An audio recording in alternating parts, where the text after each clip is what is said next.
messieurs, bonsoir. Merci d'avoir choisi RTI1 à la une de ce 20h. Paris largement réussi pour la Côte d'Ivoire. Le groupe consultatif consacré au plan national de développement obtient un résultat historique. Notre pays a mobilisé ce 8 juillet plus de 47 000 milliards de francs CFA, bien au-delà des attentes, confirmant ainsi la confiance de ses partenaires dans sa stratégie de développement. Nous recevrons dans quelques instants le ministre Souleymane Dirassouba pour faire le bilan. Le Premier ministre Robert Begré-Mambé multiplie les audiences avec les partenaires et investisseurs majeurs du groupe consultatif. Il a reçu la directrice régionale du PNUD pour l'Afrique. Les échanges ont porté sur l'accompagnement des priorités nationales de développement durable. Éclat de fin du premier dialogue mondial sur la gouvernance de l'intelligence artificielle à Genève en Suisse. Notre pays, la Côte d'Ivoire, y a pris une part active devant les 193 États membres des Nations Unies. Le ministre Djibril Ouattara a présenté les 5 projets visant à accélérer la souveraineté, l'inclusion et la productivité numérique. Enfin, l'OTAN affiche son unité face aux défis sécuritaires. Réunis à Ankara, les 32 États membres ont réaffirmé leur engagement en faveur de la défense collective. Ils veulent aussi renforcer leur coopération industrielle pour mieux répondre aux menaces. Bienvenue sur RTI1. Nous ouvrons ce 20h avec une excellente nouvelle pour la Côte d'Ivoire.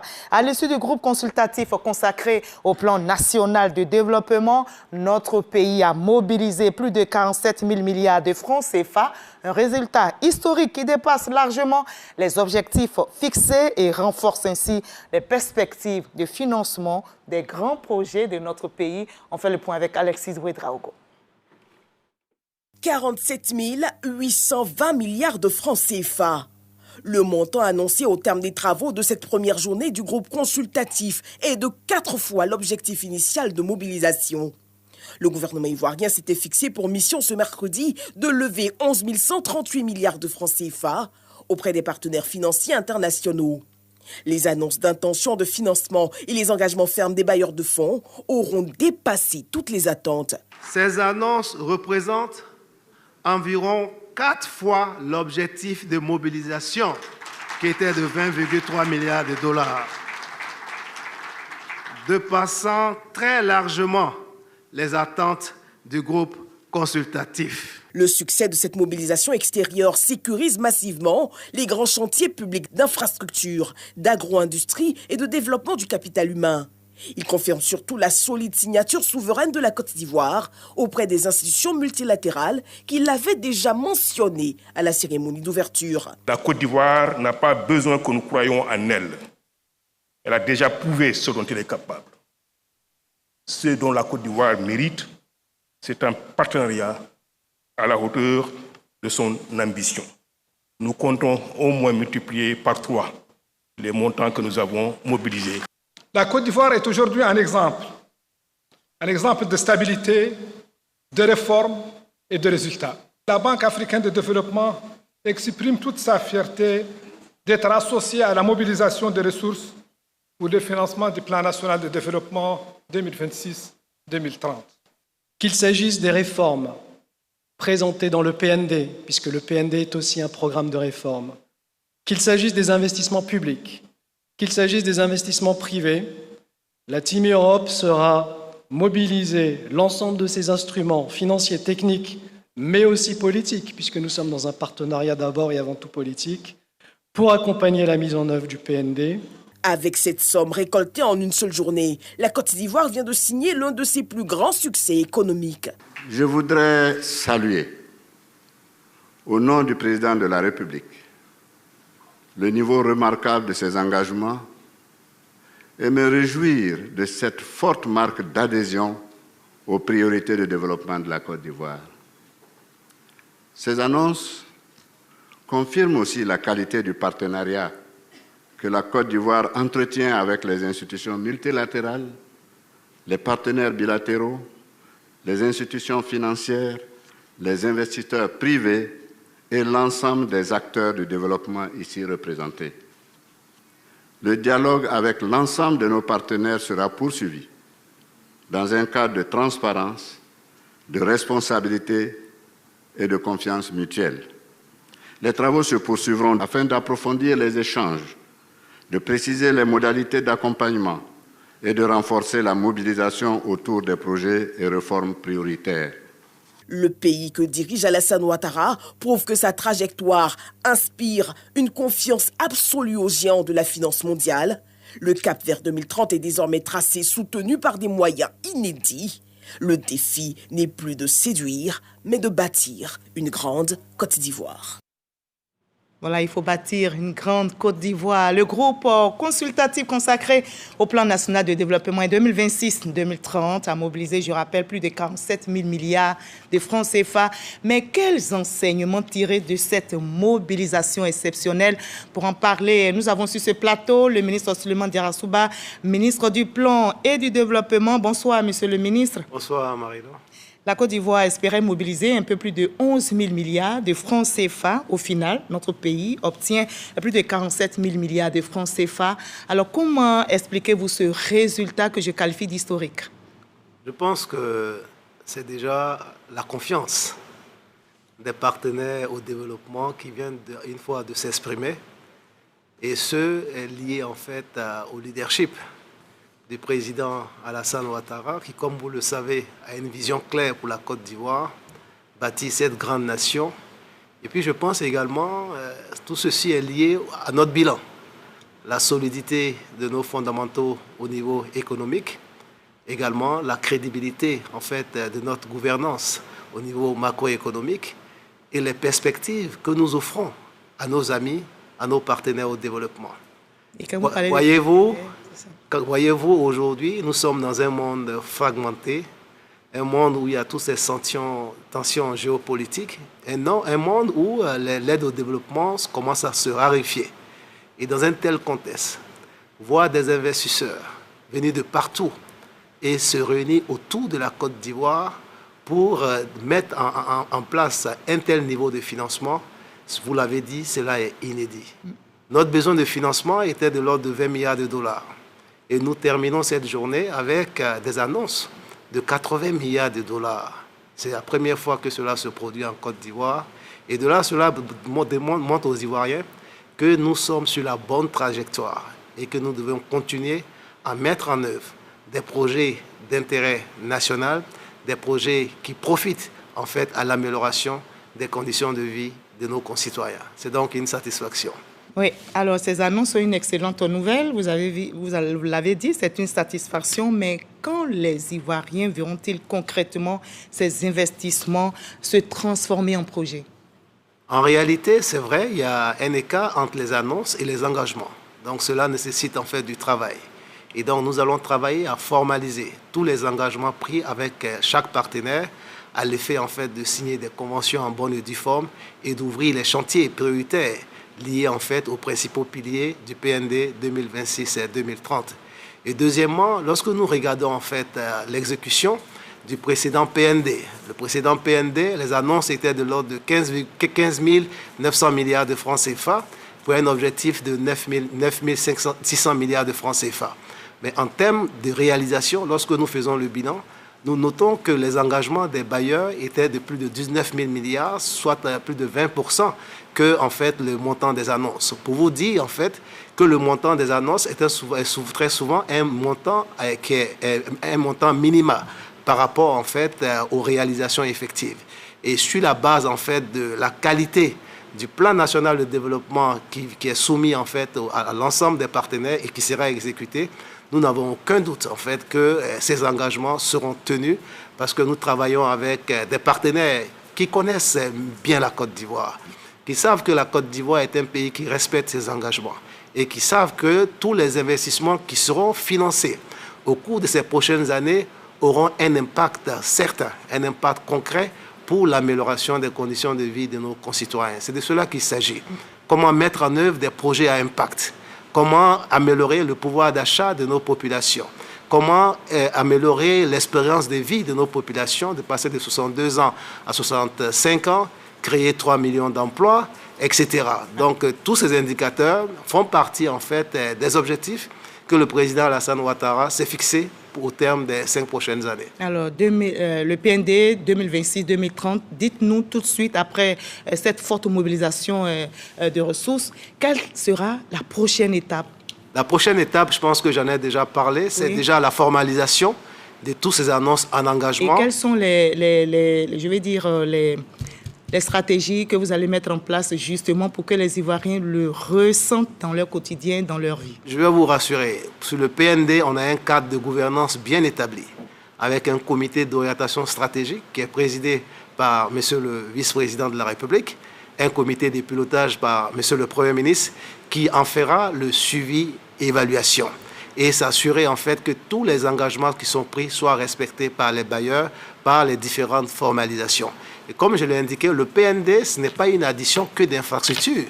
Le PND également, c'est une feuille de route concernant la mise en œuvre des différentes réformes structurantes. Et profitez en même temps pour rappeler les secteurs clés.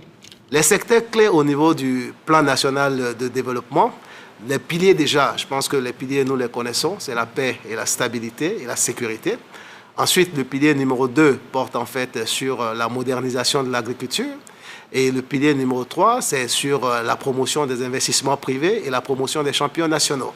Le pilier 4 concerne le capital humain, la création des emplois, avec pour objectif de créer 3 millions d'emplois.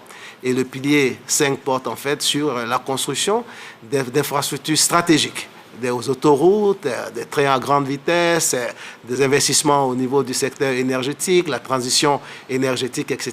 Et puis le pilier 6 porte en fait sur la bonne gouvernance. Donc le PND en fait s'est donné des cibles très claires en matière d'amélioration du bien-être des Ivoiriens. Cela est important. Le capital humain est essentiel en fait dans la mise en œuvre de ce programme. Raison pour laquelle le chef de l'État s'est donné un objectif qui peut paraître ambitieux, c'est de porter l'indice du capital humain de 0,38 à 0,7, c'est-à-dire que les Ivoiriens jeunes en capacité adulte soient au moins à 70% de tout leur potentiel. Cela est important, cela va nécessiter qu'on investisse massivement dans l'éducation nationale, qu'on investisse également massivement dans la santé, dans la protection sociale et même dans la nutrition.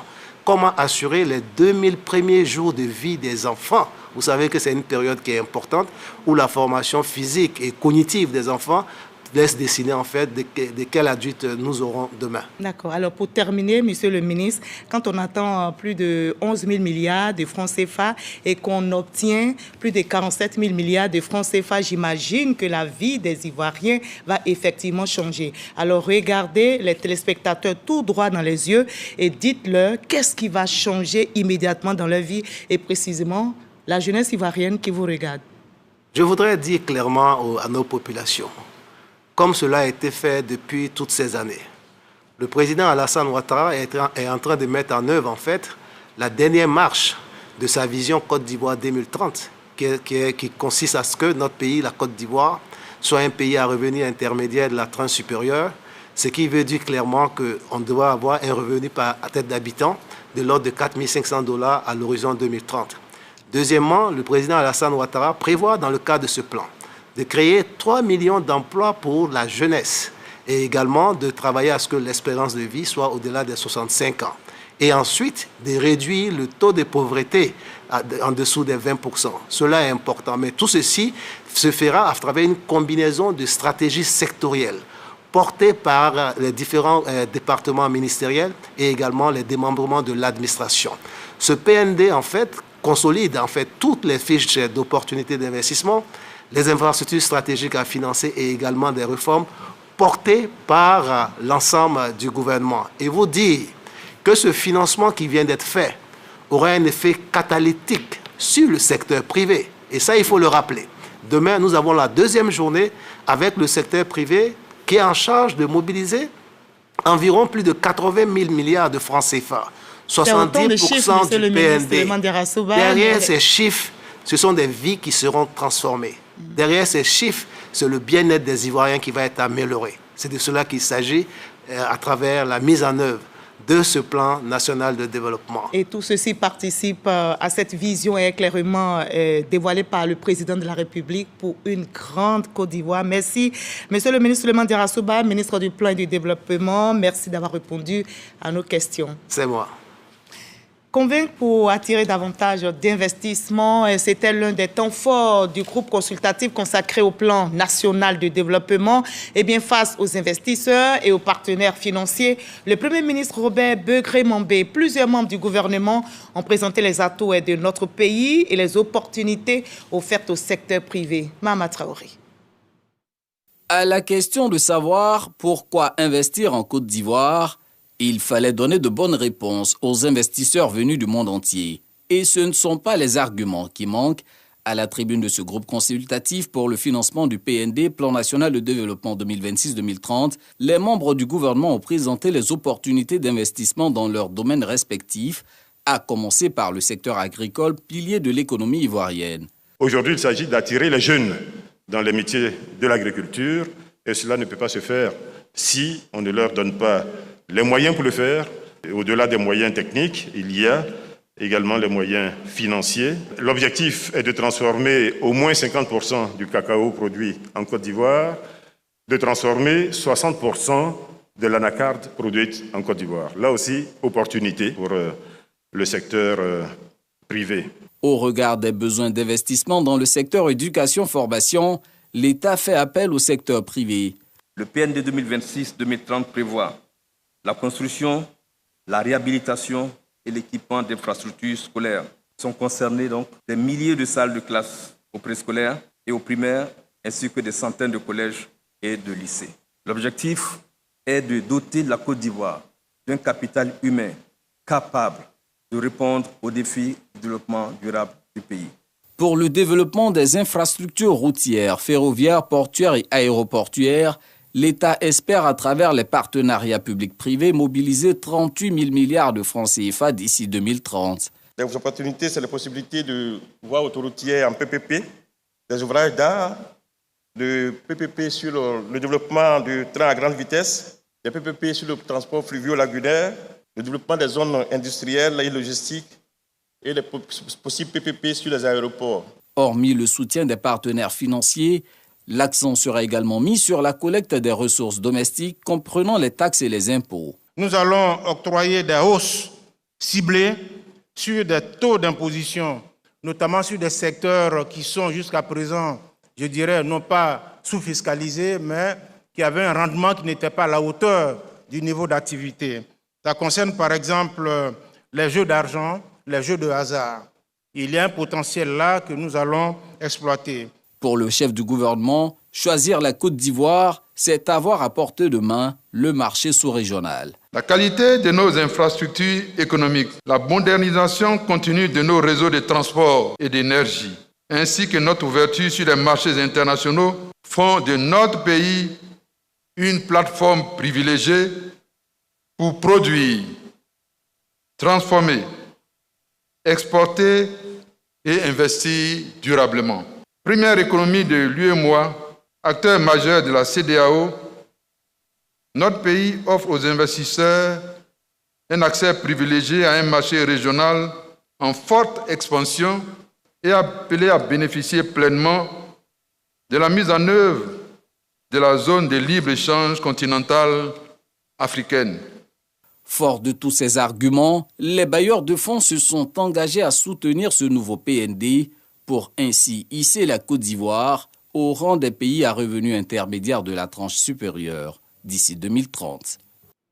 Voilà, et les premiers engagements se concrétisent déjà en marge du groupe consultatif consacré au PND. La Côte d'Ivoire et la Banque mondiale ont signé 5 accords de financement représentant près de 525 milliards de francs CFA.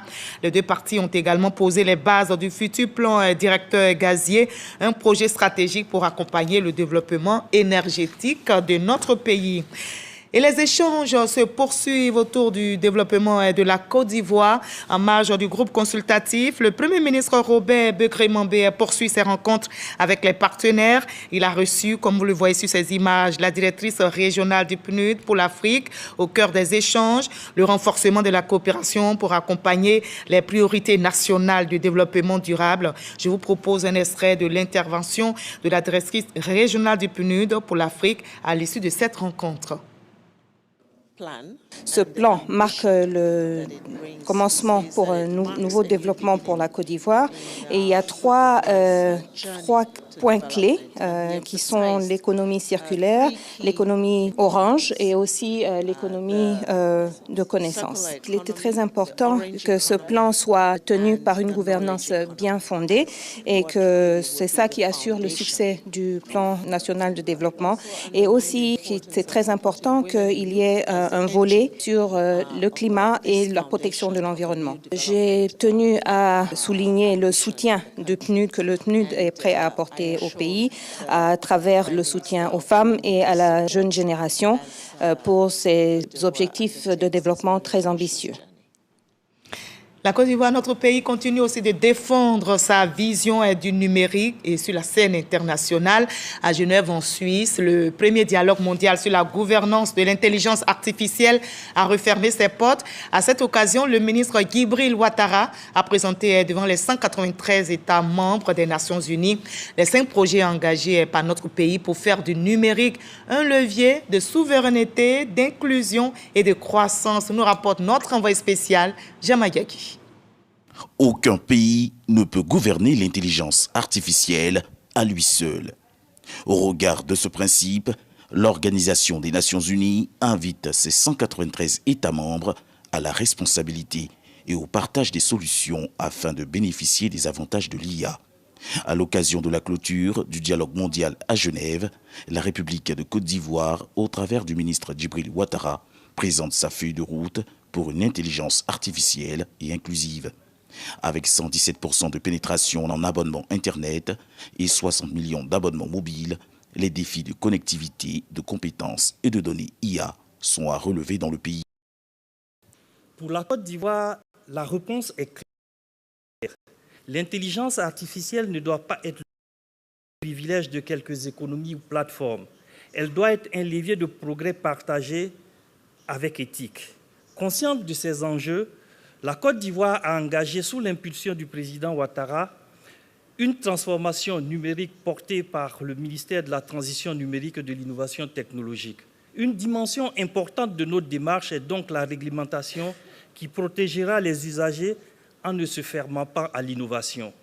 Le numérique étant par définition sans frontières, nous participons donc à toutes les démarches supranationales qui pourraient protéger nos citoyens des biais et des influences idéologiques dans l'utilisation de l'intelligence artificielle. La seconde session officielle du dialogue mondial sur la bonne gouvernance de l'IA se tiendra en mai 2027 à New York, aux États-Unis d'Amérique. Le contrôle humain, la sécurité absolue des enfants et la réduction de la fracture technologique ont été également des enjeux débattus par les experts et délégations ministérielles. Dans le domaine agricole, on poursuit aussi la modernisation à Napié, c'est ici en Côte d'Ivoire, dans la région de Korogo précisément. Le ministre Bruno Nabagné-Koné a lancé les travaux d'une usine de délintage du coton. Cette unité permettra de produire des semences plus performantes, mieux protégées et de réduire la pénibilité du travail pour les producteurs. Charles Tatou. Ambiance toute particulière à Kafologo, localité de la commune de Napié, région du Poro. Une manifestation due à une bonne nouvelle. Une unité de délintage va y voir le jour. C'est un don du projet RESCO, Résilience des systèmes cotonniers du nord de la Côte d'Ivoire. De même, le village est choisi pour la remise des moyens de mobilité aux acteurs de la filière coton. En autre temps, constituant l'appui de l'État à travers le projet Purga 2. C'est un élément très important qui va apporter un gros changement dans la vie des producteurs. Et cette semence délinté est beaucoup adaptée aux semoirs de mécanisation qu'utilisent les producteurs. Le ministre de l'Agriculture, du Développement rural et des productions vivrières s'y est rendu pour la pose de la première pierre de la future unité de délintage qu'il a couplée à la remise officielle du matériel roulant. Ce sont au total 10 véhicules de type 4x4, un minibus et 2 bennes. Bruno Nabagné-Koné met en lumière la vision du gouvernement en faveur de la modernisation de l'agriculture ivoirienne, qui n'exclut pas la culture cotonnière. Toutes ces initiatives traduisent la vision portée par le président de la République, son Excellence M. Alassane Ouattara, d'une grande Côte d'Ivoire fondée sur la valorisation de son potentiel agro-industriel et sur la créativité d'opportunités durables pour nos populations, en particulier pour les jeunes et pour les femmes.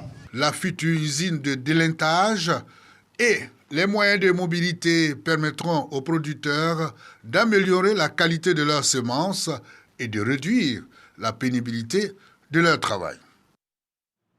Et on sait aussi que la pluie est essentielle pour les agriculteurs, mais elle reste aussi une source de préoccupation pour nous, pour les populations. La grande saison des pluies entamée depuis le mois de mars a déjà causé, vous le savez, d'importants dégâts humains et matériels. Et on s'interroge, à quoi faut-il s'attendre dans les semaines à venir? Eh bien, pour vous rassurer, nos équipes ont rencontré les experts de la Sodexam pour faire le point. C'est au micro de Grace Kando.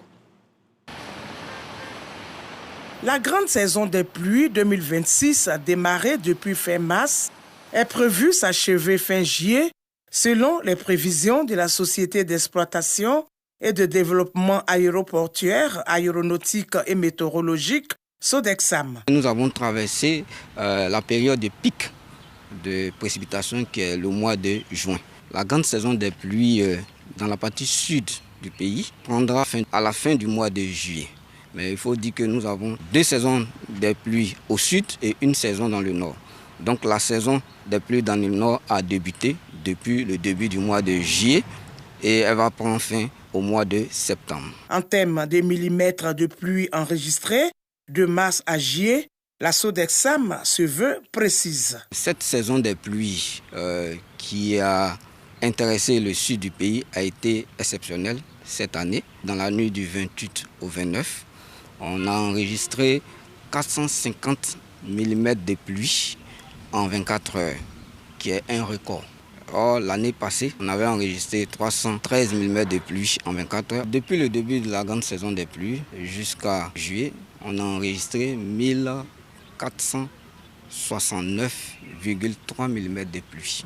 L'année passée, on avait enregistré 1169,3 mm de pluie. Donc ça fait une différence de 281 mm de pluie. La Sodexam invite les populations à quitter les zones à risque et suivre les informations météorologiques mises à leur disposition à travers les différents canaux de diffusion. Voilà, et ensuite, toutes ces informations parlent maintenant protection sociale. Et la CNPS, la Caisse nationale de prévoyance sociale, a renouvelé les instances de son conseil d'administration. À l'issue donc de sa première session, Raymond Goudou Kofi a été élue présidente du conseil d'administration. Mais quelles sont les missions qui l'attendent et les défis à relever? Élément de réponse avec Serge Collier. Raymond Goudou Kofi prend les rênes du conseil d'administration de la CNPS, la Caisse nationale de prévoyance sociale. Un conseil d'administration de 12 membres qui a pour mission d'accompagner les orientations stratégiques et de veiller à la consolidation des actions en faveur des assurés sociaux. Je voudrais vraiment remercier son Excellence, Monsieur le Président de la République, Alassane Ouattara, pour la confiance renouvelée à mon endroit. Vous savez, j'ai été membre du gouvernement pendant de longues années et le président de la République a décidé que je puisse venir continuer à relever les défis auxquels je suis habituée, je dois le dire. Mais aujourd'hui, j'arrive dans une institution qui a de nombreux acquis, qui a de belles avancées. Et en tant que nouvelle présidente du conseil d'administration, je vais faire en sorte de travailler selon les objectifs de son Excellence, Monsieur le Président de la République, et en harmonie, bien entendu, avec la direction générale qui a fait un travail phénoménal. La nouvelle présidente du conseil d'administration a été installée par le ministre de l'Emploi, de la Protection sociale et de la formation professionnelle. Le choix de son Excellence, Monsieur le Président de la République, s'est porté sur la ministre Goudou Raymond Kofi, qui est une personnalité familière des instruments de protection sociale. Donc la retrouver à la tête d'une institution sœur, la CNPS, n'est pas fortuit. Le conseil d'administration entend consolider le rôle de la CNPS en tant qu'acteur majeur de la protection sociale en Côte d'Ivoire. Ailleurs dans le monde, face aux défis sécuritaires, l'OTAN affiche son unité. Réunis à Ankara, les 32 États membres ont réaffirmé leur engagement en faveur de la défense collective. Ils entendent également renforcer leur coopération industrielle afin de mieux répondre aux menaces. Point final de ce 20h. Merci à vous tous de nous avoir suivis à 23h. Retrouvez Matt Akissi. Moi, je vous donne rendez-vous demain 20h dans la paix. On n'oublie pas, restons prudents en ces temps d'intempéries. À demain 20h.